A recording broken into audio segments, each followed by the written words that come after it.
It's hard not to love it. It's so cliche Italian, but then every single Italian I know is like absolutely like Tommy DeVito, he's our boy. That's like Listen, as someone who grew up with Italian family and living in the tri-state area of Connecticut, New Jersey, and New York, I get it and I love yeah, it. yeah. Love everything about it. You gotta appreciate it. Gotta Yeah. appreciate it.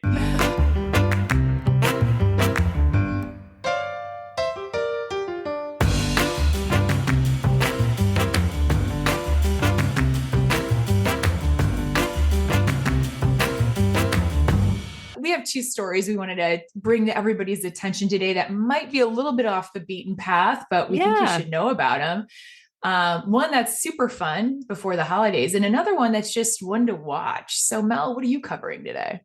I am hopefully bringing some joy to folks. I'm covering an article talking about how workers across America are owed millions in wages.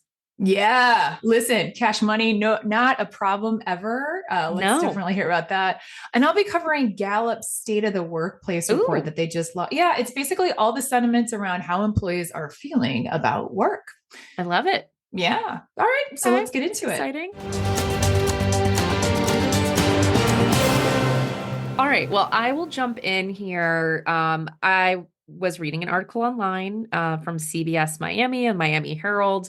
And the Miami. Miami Herald noted that $161 million is owed in unpaid wages on behalf of employees. And 6.5 million of that amount is owed to Floridians alone. So there's a lost money out there for folks, and I want to Huh. tell them how they can find it. What's Uh, going on in Florida? Six yeah. alone. I mean, Florida. 6.5 million seemed a little low compared to the 161 million, but Yeah, super fair. Super fair. not too bad. I'm Not too spreading bad. it out across each of the states, but I'm actually more interested in how do I find my money, Mel? Yes, I'm going to tell you how to find that money. All right. Well, just to give some education here, the US Department of Labor, when a business violates labor law, the US Department of Labor recovers those unpaid wages on behalf of employees. And they hold on to those wage. They do try to reach out to employees to give them the unpaid wages, but if they can't reach them, it just kind of goes into this bank of money. Um, Essentially where, they'll hold on to it for 3 years, but after 3 years, that money is turned into the US Treasury Department, and then you'll Okay. never see that money again. That, Mel. That is Yeah. sus. Because I'm like, how hard did they try to get a hold of me? That's what Yeah, I I know. And I'm They're sort like, of we like, you tried. can't just hold on to it in perpetuity until Yeah, like, super I fair. don't know. Yeah. In this day and age, you really couldn't find someone? I Come know. on. Come on. Come on. Aren't you tracking I their could cell phones? No, just kidding. I can find anybody. Yeah. Yeah. But it's I super mean, fair. Super yeah, fair. super fair. So it's really easy process. I went down a rabbit hole about this. I went on the US Department of Labor's website. Hmm. They have a page called the Workers Owed Wages page, and you can enter your employer's information there. You just enter their name, and you can enter the location, so the state that you live in, which would be specific to whether they owe wages in your state. And then you can search for your name and submit a claim form and get your money. I Ooh, did. Yeah, it's it was easy. really easy. It was super Yeah. easy. I was just curious. I removed the location piece just to see who was out there, but I started throwing some big name organizations like Coca-Cola, Walmart, out there, and they did have unclaimed wages in certain states. So, link's going to be shared in our show notes. Go out there, check it out. You might have a small little cash sum just in time for the holiday season. So check it Oh, out. it's so fun. It's just like fun. It's like fun. You know what that Yeah. reminds me of? Unclaimed property. Yeah, unclaimed property. I Yeah. think if you don't know about unclaimed property, every state on their Treasury Department's page usually has an unclaimed property section where you can search for your name and it'll show you if you're owed some cash. Yeah. I've gotten it before. Have you gotten it before? Yeah. I mean, Yeah. there's, it's interesting. So I've gotten it for like a class action lawsuit. You know how you usually in the Yeah. mail, sometimes you get the so-and-so credit card is filing a class action I throw those lawsuit. right in the trash. Absolutely throw them in the trash. I don't even, yeah, I don't, I but don't know why. I'm like, is this serious? Do I need to do something? I know. And then I'm like, yeah, because who knows? I mean, I don't it's, know. yeah, I'm like, yeah. is it worth it? But unclaimed property makes it really easy because to your point, every state has it. Right. Look it up in every state. I don't think there's an expiration date on it. And No, I don't think I so. mean, I found like my great aunt, and I got really down a rabbit hole. By the way, this is one of the benefits of having like insomnia when you wake up at 2 o'clock and go down a rabbit hole. You're looking up your great uncle Elmer's unclaimed Yeah. property, in Chicago Heights. Yeah, some, anyway, but this is $1 billion industry. Yeah, it is $1 billion industry. And I mean, those lost wages are going to the US Treasury Department if you don't claim them. So claim your cash. It's your money. Listen, It's your friends, money, honey. take five monies. Take 5 money. Take 5 minutes to get 5 monies. Yeah. Yeah. Yeah, that's fun. Oh, I love that. That's fun. That's fun. Yeah. Go check it out. Again, we'll link to this in the show notes, but definitely check it out. Nice. Yeah.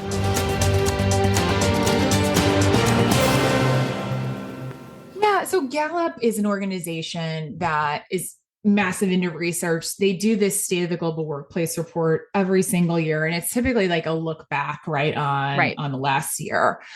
Here's the headline from the findings. Again, super comprehensive report. But the headline I want everyone to keep in mind is this: we need to change the way we manage our people. Yeah. And I know I have absolutely been feeling this for a while. Mel, you? 100%. Yeah. Yeah. The thing that struck me about this was, again, this is a look back. So a lot of this data is going to be from 2022. Okay.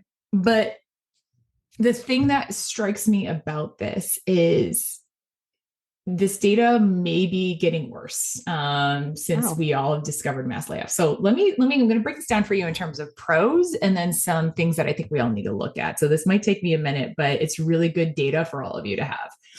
Here we go. In 2022, the world experienced a surge in job opportunities and employee engagement reached a record high of 23%. Okay. And what they're counting as engagement are workers finding meaningful connection between their team, their manager, and their employer. That's what engagement kind of feels like to Gallup, right?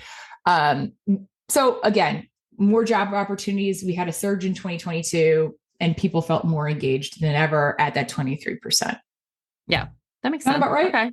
Yeah. I think so. Yeah, I think so. 2022 just felt like a surge and a lot of opportunity for people. I don't know. And there was still a lot of the COVID recovery caring that was happening in organizations during that time in 2022. Absolutely. That has seemed to now gone away, but at least in 2022, you still felt like that was happening. I don't know. Yeah. Agree.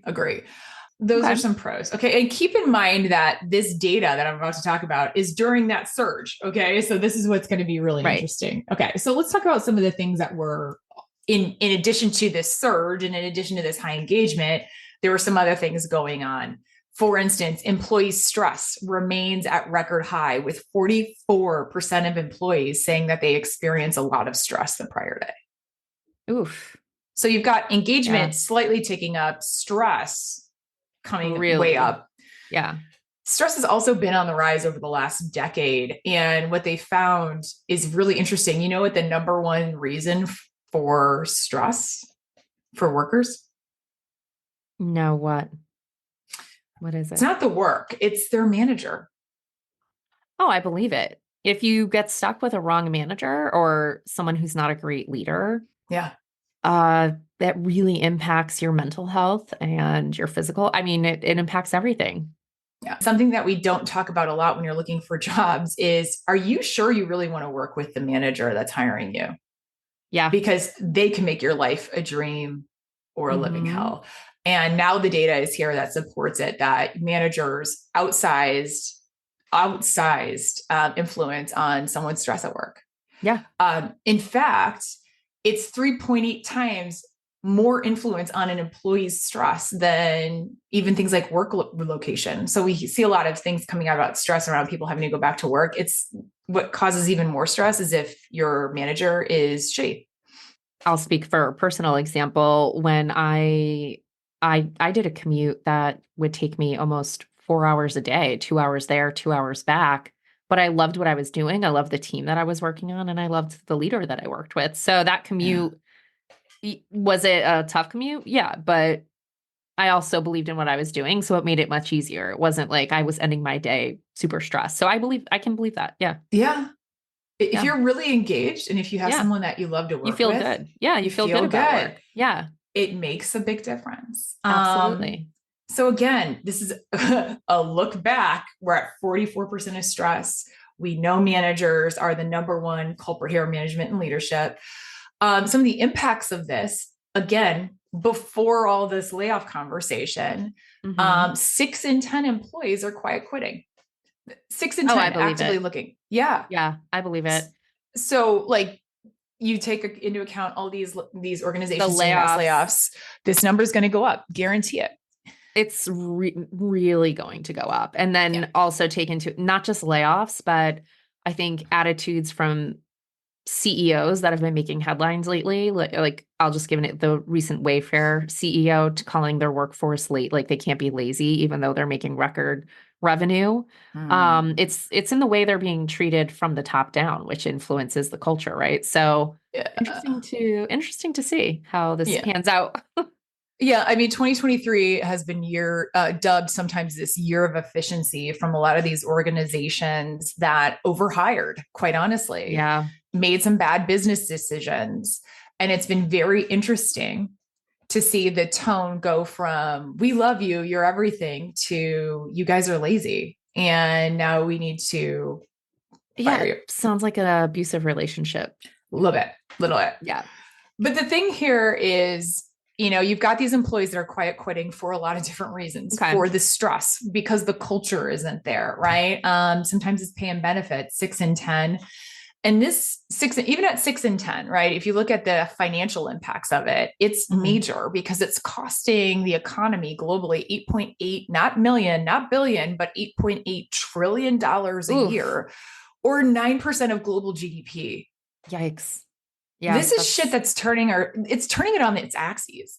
yeah. You It's know, yeah, that's massive. it's massive. So that's at 6 in 10 employees. Guarantee you that number is going to go up to 7 in 10. And so is Yeah. that financial impact. And the last thing on here is that we can actually change this Yeah, it because, sounds like it. yeah, these are all doable changes.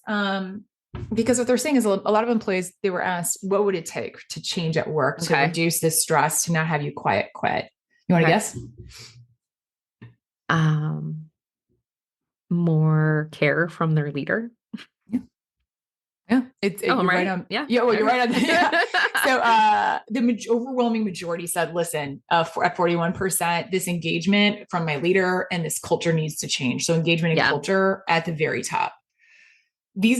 So after that 28% pay and benefits, and after that 16% well-being. I want to stick on this engagement and culture piece because, Melanie, your experience, how much do organizations really pay attention to this? I've worked for some that were really focused on this, and I've worked for others that weren't. And Yeah. you could feel it, really feel it in places where they didn't pay attention to this and in a negative way. Like, I don't know. The culture piece is a responsibility of the organization at the top, and then the team. So the team leader setting the tone, and then the individual. Like you have your own individual contribution into that. I really believe in those three elements, but if it's lacking, it's not a good thing. It's not.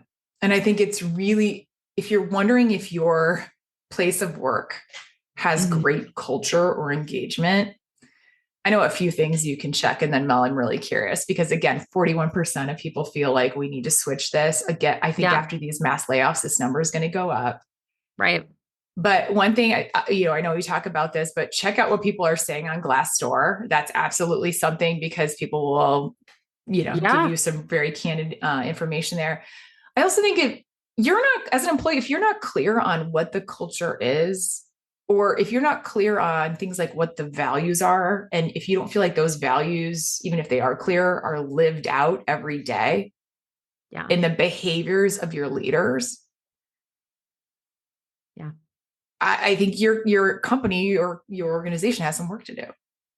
Agree. I think are three primary requirements for every organization in terms of culture and care for their people. And that's respect, and then relationships, and meaningful work. Yeah. And it's like this three-legged stool. And if one of those legs are missing, then it's not going to be a good experience. And the engagement's not going to be high. Respect's an interesting one, isn't it? Yeah. Respect is at the top.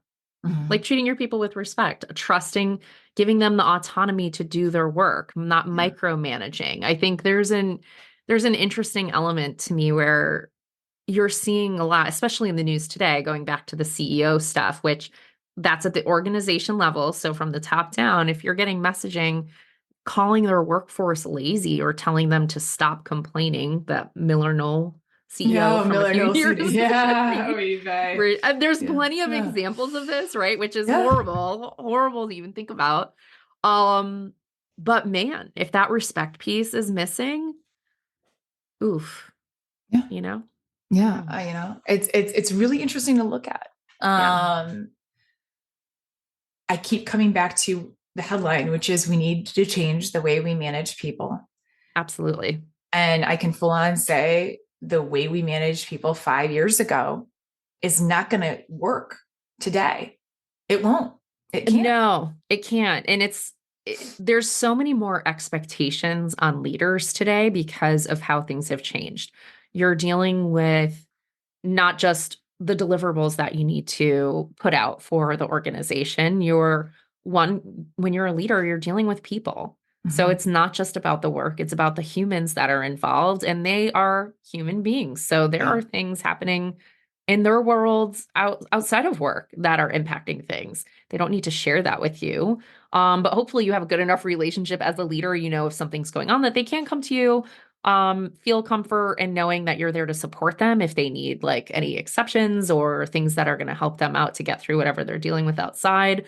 I don't know, the world is on fire every single day. And as a leader, having empathy for folks who are being impacted by that, or talking to I've been in organizations where they completely ignore like major things, like don't put out messaging when major decisions like Roe are overturned, and you're like, what? You're not going to acknowledge this for women? But I think there's different expectations for leaders today, even from a mental health standpoint, and being knowledgeable. You don't have to be a psychiatrist or a psychologist, but you do need to be aware of the mental health issues people are facing after going through something like COVID, in addition to whatever other issues they might be carrying. So I don't know that leaders are fully trained or understand how to do all of those things. And it's getting harder and harder to be a leader because you are expected to know how to do all of these things. Yeah. So it's the data. I could talk about this all day. I could too. I could too. Yeah. I think the Gallup report, I covered some headlines and some highlights here. It is chock full of really interesting data. I would take a gander at it, especially if you're in an organization wanting to make a change. There's a lot of very robust data to leverage. So take a gander at it. We'll post it. But wanted everyone to know that's where it landed for the 2023. And after these Q4 activities, we'll see how it looks. We'll see how it looks. One to watch. One to watch. Nice. All right. Well, nice to see you today and chat with you. Nice to see you too. Yeah. Nice to see you too. I know we're going to take a little bit of a hiatus for the holiday, and then we'll be back in January with new week, new headlines. And what else, Mel? We are going to have our first guest speaker, and we're going to talk about recruiting. Yeah, baby. Getting those jobs. Getting those jobs. Mel, it was lovely to chat with you all today. Lovely to chat with you too. Bye, friends. Bye, friends.